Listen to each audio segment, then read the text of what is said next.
Au Ghana, les homosexuels sont en passe de devenir des criminels punis par la loi. Et la Banque mondiale fait usage de moyens de pression dont elle dispose pour empêcher que cela se produise. Je te résume. Le 28 février dernier au Ghana, les députés ont voté à l'unanimité une loi visant à criminaliser l'homosexualité.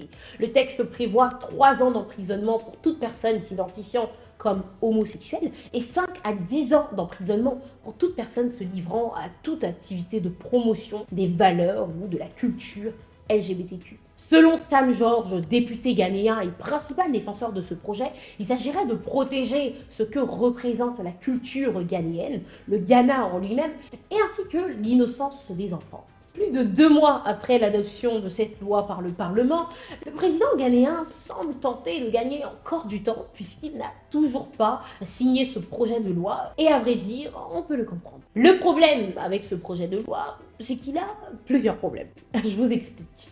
Tout d'abord, les implications économiques ne sont pas à négliger, puisqu'en adoptant cette loi, le Ghana s'expose aux sanctions de la Banque mondiale et plus largement des organismes internationaux et renonce ainsi aux aides financières des 10 organismes.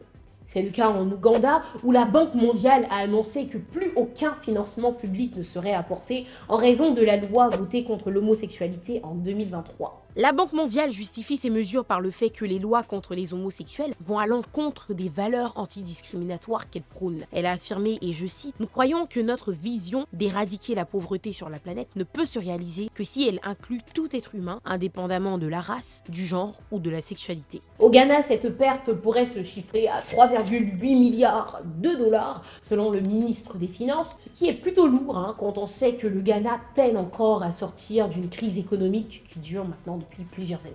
De l'autre côté, Nana Akufo, à l'approche des élections présidentielles, pourrait voir ses chances d'être réélu extrêmement réduites si jamais il refusait de promulguer cette loi. Vous comprenez donc qu'il est un petit peu entre le marteau et l'enclume. C'est soit exposer son pays à de lourdes conséquences économiques au nom du respect des valeurs africaines, soit ne pas promulguer la loi et donc mettre en péril sa position de chef de l'État lors des élections prévues pour décembre 2024. Alors, si plusieurs Ghanéens soutiennent largement cette loi qui, selon eux, vient protéger leurs valeurs, leur foi, leur africanité, eh bien, d'autres estiment qu'elle est beaucoup trop violente et va à l'encontre même des droits humains fondamentaux.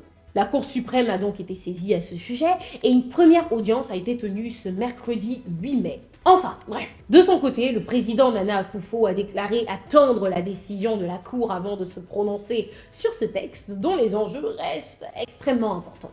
Mais du coup, toi, t'en penses quoi ?